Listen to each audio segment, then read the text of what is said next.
Mahabharat episode 11 Brihaspati का श्राप और तारा का बचा। कहानी को समझने के लिए पात्रों को अपनाएं। सद्गुरु, आपको पूरी तरह से शामिल होने की जरूरत है। इसे उनकी कहानी के एक टुकड़े की तरह नहीं बल्कि अपनी कहानी के रूप में इसका एक हिस्सा बनकर हम कहानी के माध्यम से चलना चाहते हैं, किसी और की कहानी नहीं सुनना चाहते। जैसा कि मैंने पहले ही उल्लेख किया है, 5000 साल पहले के लोगों को आपके मूल्यों, आपकी नैतिकता या जो भी हो उसके आधार पर आंकना पूरी तरह से अनुचित होगा। मैं चाहता हूं कि आप उनकी तरह सोचें, उनकी तरह बने, उस तरह से अनुभव करें जैसा उन्होंने किया, उस तरह से नहीं जैसा आप आज सोचते हैं। ये ऐसे समय थे जब पृथ्वी ग्रह और जीवन के अन्य रूपों के बीच लेन देन बहुत बार होता था। महाभारत के कई पहलू हैं जो आपको अविश्वसनीय लगेंगे, लेकिन आपको किसी भी बात पर अविश्वास नहीं करना चाहिए, क्योंकि हम 21वीं सदी में हैं। हम विच्छेदन को आलिंगन से अधिक महत्व देते हैं, लेकिन अभी मैं चाहता हूं कि आप इस कहानी और इन चरित्रों, मनुष्यों, जानवरों, यक्षों, किन्नरों, गणों, देवों, देवी देवताओं सभी प्रकार को अपनाएं। तभी आप समझ पाएंगे कि यह ऐसा क्यों था और सबसे बढ़कर यह आपके लिए प्रासंगिक क्यों है। विच्छेदन की स्थिति में आप इसकी पूरी भावना को याद करेंगे। बृहस्पति, इंद्र के मुख्य पुजारी, कई हजारों साल पहले एक मास्टर पुजारी और विद्वान थे जिनका नाम बृहस्पति था। स्वाभाविक रूप से देवताओं के राजा इंद्र ने उन्हें अपने आधिकारिक पुजारी के रूप में नियुक्त किया।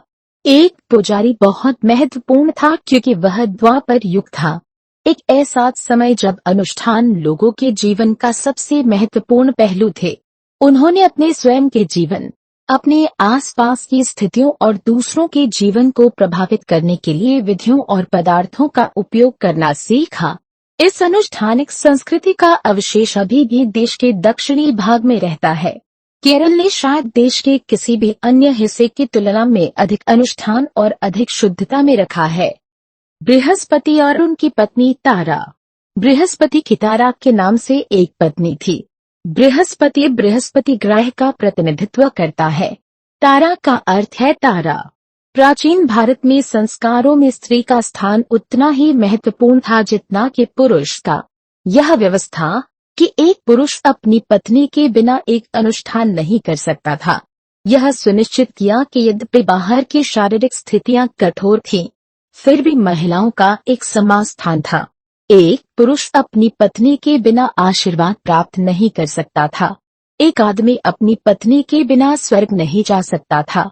एक पुरुष अपनी पत्नी के बिना मुक्ति प्राप्त नहीं कर सकता था। सभी रीति रिवाजों को इस तरह से स्थापित किया गया था कि समाज कभी भी किसी भी तरह से महिलाओं की अवहेलना नहीं कर सकता था। आज महिलाओं के पास थोड़ी बहुत आजादी है, लेकिन दुर्भाग्य से इस आजादी के साथ वे कई विशेषाधिकार खो रही हैं जो उनके पास हुआ करती थीं। आज महिलाओं के पास यथोचित समान अधिकार है। मैं यथोचित कह रही हूँ क्योंकि शायद कानून द्वारा वे समान हैं, लेकिन प्रवर्तन के मामले में यह अभी भी उचित है। समान अधिकारों की ओर यह बदलाव केवल इसलिए हुआ है क्योंकि आधुनिक तकनीक ने क्षेत्र को समतल कर दिया है, न कि मानवता के सचेत परिवर्तन के कारण। बृहस्पति के समय में सामाजिक मानदंड या जिसे धर्म कहा जाता था, यह सुनिश्चित करता था कि एक महिला का उपयोग, दुर्व्यवहार या उपेक्षा नहीं की जा सकती, क्योंकि वह एक पुरुष के जीवन का एक बहुत ही महत्वपूर्ण हिस्सा थी। शारीरिक शक्ति और मांसपेशियों के मामले में उसने उसे बस मिटा दिया होता, लेकिन जीवन का आध्यात्मिक आयाम उसके लिए तब तक संभव नहीं था जब तक कि उसकी स्त्री उसके बगल में न हो, इसलिए उसे उसकी कद्र करनी पड़ी। तारा को चंद्रमा के देवता से प्यार हो जाता है। तारा को चंद्रमा के देवता चंद्र से प्यार हो जाता है। महाभारत एपिसोड 11 बृहस्पति का श्राप और तारा का बचा। यद्यपि वह देवताओं के राजा के पुजारी थे, बृहस्पति ने जो कुछ भी किया उसके लिए तारा की आवश्यकता थी। वह उसे केवल इसलिए पकड़े हुए था क्योंकि अन्यथा वह अपना रोजगार खो देता। और वह खुद ही इधर उधर भटकता रहा। यह देखकर एक दिन तारा की नजर पूर्णिमा पर पड़ी और उसे चंद्रदेव चंद्र से प्रेम हो गया। चंद्र स्वयं पृथ्वी पर उतरे। वे एक बड़े रोमांस में पड़ गए और कुछ समय बाद वह उसके साथ भाग गई। बृहस्पति क्रोधित हो गए, क्योंकि यह केवल उनकी पत्नी को खोने के बारे में नहीं था, बल्कि उनकी नौकरी, उनकी प्रतिष्ठा को खोने के बारे में था। बृहस्पति क्रोधित हो गए, क्योंकि यह केवल अपनी पत्नी को खोने के बारे में नहीं था, बल्कि अपनी नौकरी, अपनी प्रतिष्ठा, समाज में अपनी जगह खोने के बारे में था। और वह अब देवलोक, देवताओं की दुनिया में प्रवेश करने में सक्षम नहीं होंगे। उसने इंद्र को बुलाया और कहा, मुझे अपनी पत्नी वापस चाहिए। आपको उसे वापस लाना होगा, अन्यथा मैं आपका अनुष्ठान नहीं करूंगा। इंद्र ने हस्तक्षेप किया और तारा को वापस आने के लिए मजबूर किया। यह पहली बार था जब किसी को एक निश्चित पारिवारिक ढांचे से चिपके रहने के लिए मजबूर किया गया था।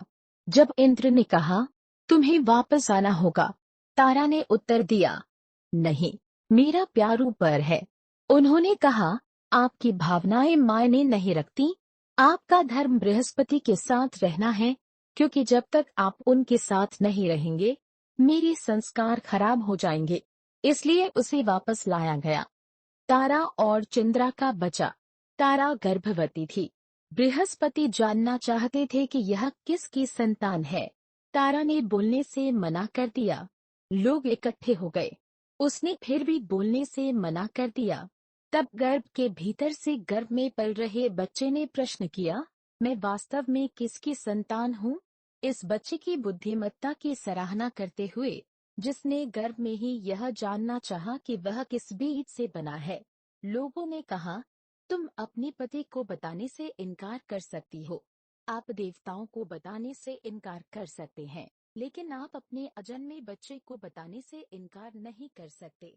तारा ने कहा, यह चंद्र का बच्चा है।